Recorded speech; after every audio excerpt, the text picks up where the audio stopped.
2024 లేదా 25లో డిగ్రీ లేదా బీటెక్ చదివారా? సాఫ్ట్‌వేర్ జాబ్ కోసం ఎదురు చూస్తున్నారా? అయితే కోడ్‌జ్ఞాన్ 100 డేస్ కోర్సులో చేరండి. జాబ్ సాధించండి. నమస్తే, వెల్కమ్ టు సుమన్ టీవీ. ప్రస్తుతం మనతో పాటు హైకోర్టు అడ్వకేట్ నాగేశ్వరరావు పూజారి ఉన్నారు. వారితో మాట్లాడదాం. నాగేశ్వరరావు గారు, హలో అండి. అవును. ఒక కామెంట్ వచ్చింది ఏంటంటే, చాలా లీగల్ రైట్స్ గురించి మీరు మాట్లాడుతున్నారు నాగేశ్వరరావు గారు. ఒకటి నేను అడగాలనుకుంటున్నాను. వాళ్ళు ఫేస్ చేస్తున్న ప్రాబ్లమే చెప్పారు సార్ ఒక కామెంట్‌లో. వైఫ్‌తో ప్రాబ్లమ్ ఉంది. చాలా ప్రాబ్లమ్ ఫేస్ చేస్తున్నాము. డివోర్స్‌కి అప్లై చేద్దామంటే తను ఒకటే మాట అంటున్నారు.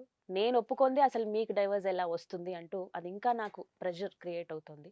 ఇది నిజమేనా? కేవలం భర్త మాత్రమే వెళ్లి డైవోర్స్ అప్లై చేస్తే డైవోర్స్ రాదా? అనే ఒక క్వెషన్ రైజ్ చేశారు. యాస్ ఎ డైవోర్స్ ఎక్స్‌పర్ట్‌గా ఏం చెప్తారు? జనరల్‌గా సమాజంలో ఒక అపోహ ఒకటేముందంటే, ఫస్ట్ డైవర్స్ గనక అబ్బాయి అప్లై చేసుకుంటే లీగల్‌గా ప్రాబ్లమ్ అవుద్దేమో, హ్మ్. అబ్బాయి అప్లై చేసుకుంటే రాదేమో, లేదంటే భార్య ఒప్పుకుంటేనే డైవర్స్ వస్తదేమో అనే అపోహ అనేది సమాజంలో ఎప్పటినుంచో ఉందది జనరల్‌గా. ఓకే. ఎందుకు అంటే రెగ్యులర్‌గా మా దగ్గరకొచ్చే వాళ్ళంతా ఏం చెప్తున్నారంటే, "సార్ నేను ముందు డైవర్స్ అప్లై చేసుకుంటే నా మీద కేసులు పడే అవకాశం ఉంది సార్. హ్మ్. భరణం ఇవ్వాల్సి వస్తదేమో, ముందు నేను డైవర్స్ అప్లై చేసుకుంటే పైసలు ఇవ్వాల్సి వస్తదేమో సార్. ఓహ్! ఓకే. లేకపోతే నేనే డైవర్స్ అప్లై చేసుకుంటే కోర్ట్ ఇవ్వదేమో సార్" ఆ!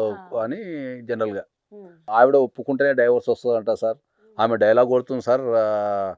నేను ఒప్పుకుంటే నీకు డైవర్స్ వస్తది. నీకెవరు డైవర్స్ ఇచ్చేది? నేను ఒప్పుకోను అని చెప్పి అంటుంటది సార్. చిన్న కామెంట్ కూడా అదే. అది కూడా అదే హ్మ్. అంటుంటారు జనరల్‌గా. హ్మ్. ఇక్కడ ప్రధానంగా అర్థం చేసుకోవాల్సింది ఏందంటే, డైవోర్స్ అనే పదం ఏదైతే ఉంటదో, అది చట్టంలో రాసేటప్పుడే దానికి మన హిందూ మ్యారేజ్ యాక్ట్‌లో రాసేటప్పుడే భార్య, భర్త అనే పదం ఉపయోగించలే. వైఫ్ అండ్ హస్బెండ్ అనే పదం ఉపయోగించలే. దాన్ని స్పౌస్ అనే పదం ఉపయోగించారు. ఓకే. సో, డైవోర్స్ అనేది ఏంది జనరల్‌గా? డైవోర్స్ అంటే ఏంది? హ్మ్. మనం ఒక వ్యక్తితోని కలిసి జీవించలేని పరిస్థితి ఉన్నప్పుడు, హ్మ్. మనం కోర్ట్‌కెళ్ళి, ఈ పలాని వ్యక్తితోని నాకు జీవించలేని పరిస్థితి ఉంది కాబట్టి, హ్మ్. నాకు డైవోర్స్ ఇవ్వండి అని అడగటమే ప్రాసెస్. ఓకే. అవును.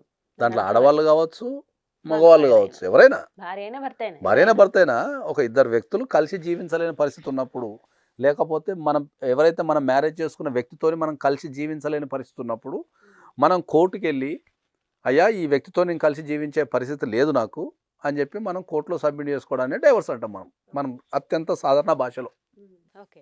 ఒక వ్యక్తితోని కలిసి ఉండగలుగుతామా? కలిసి ఉండలేమా? హ్మ్.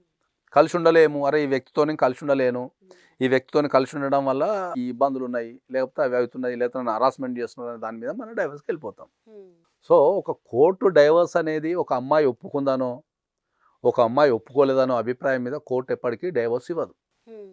డైవర్స్ కోర్ట్ ఎట్లా శాంక్షన్ చేస్తుంది? లేకపోతే డైవర్స్ అనే ఆర్డర్ కోర్ట్ ఎట్లా పాస్ చేస్తది అంటే, నువ్వు కోర్ట్‌కి ఒక గ్రౌండ్స్ అంటే ఒక డైవర్స్ అప్లై చేసుకోవడానికి గ్రౌండ్స్ ఉంటాయి. హ్మ్. ఓకే. క్రుయాలిటీ గ్రౌండ్ అంటారు. లేదంటే డిజర్షన్ గ్రౌండ్ అంటారు. ఓకే. లేదంటే అడల్టరీ అంటారు. హ్మ్. లేదంటే అనల్మెంట్ ఆఫ్ మ్యారేజ్ అట్లా ఒక కోర్ట్‌లో మనం డైవర్స్ అప్లై చేసుకోవడానికి గ్రౌండ్స్ ఉంటాయి. హ్మ్. మనం రాసిన విషయాన్ని కోర్ట్‌లో ప్రూవ్ చేసుకున్నామా లేదా అనేదే ముఖ్యం. ఓహ్! అది ఓకే. అబ్బాయైనా కావచ్చు, అమ్మాయైనా కావచ్చు. చట్టం ఇద్దరికి సమానమే. హ్మ్.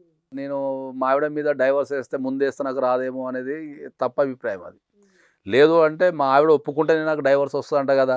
ఆమె ఒప్పుకోనంటుంది సార్ ఏం చేయాలనేది కూడా తప్పు అభిప్రాయం అది. నువ్వు ఏదైతే ఒక పిటిషన్ రాసి నువ్వు కోర్ట్‌లో సబ్మిట్ చేస్తావో, ఆ పిటిషన్‌లో రాసిన ప్రతి విషయాన్ని గనక నువ్వు ప్రూవ్ చేసుకోగలిగితే, హ్మ్. కోర్ట్ మీకు డైవర్స్ ఇచ్చే ఛాన్స్ ఉంటది. ఓకే. మీ వ్యక్తిగత అభిప్రాయాలను చెప్పే హక్కు ఉంటది తప్ప, హ్మ్. మీ వ్యక్తిగత అభిప్రాయాలని కోర్టు పరిగణలోకి తీసుకొని ఒక ఒప్పుకోకపోవడం దాని మీద మాత్రం యాహ్! జడ్జిమెంట్ ఇవ్వరు. ఎవరైనా కూడా జనరల్‌గా ఒక కామన్ లాజిక్ ఏంది? మగవాడు పోయి కోర్ట్‌లో డైవర్స్ యేసుకుంటే హ్మ్. ఎక్కడైనా కూడా ఏ భార్య అయినా కూడా నేను డైవర్స్ ఇవ్వననే చెప్తది. హ్మ్. ఒకవేళ ఫస్ట్ డైవర్స్ అప్రోచ్ ఇస్తా అంటే అయిందంటే. యేసుకోవడం ఎందుకింక? హ్మ్. మ్యూచువల్ డైవర్స్‌లో తీసేసుకుంటే అయిపోతది గదా! అదే కదా! ఆ! కాబట్టి మీరు ఎప్పుడైనా కూడా ఒక హ్మ్. వ్యక్తి గనక డైవోర్స్ ఏసుకోవాలి అంటే ఆడ, మగ అనేదేం లేదు. హ్మ్. మనం కలిసి జీవించగలుగుతామా? కలిసి జీవించలేమా? హ్మ్. సో, ఉన్నవన్నీ గూడా అపోహలు మాత్రమే. అవి అపోహలే అవి. ఆ! చట్టంలో ఎక్కడ గూడా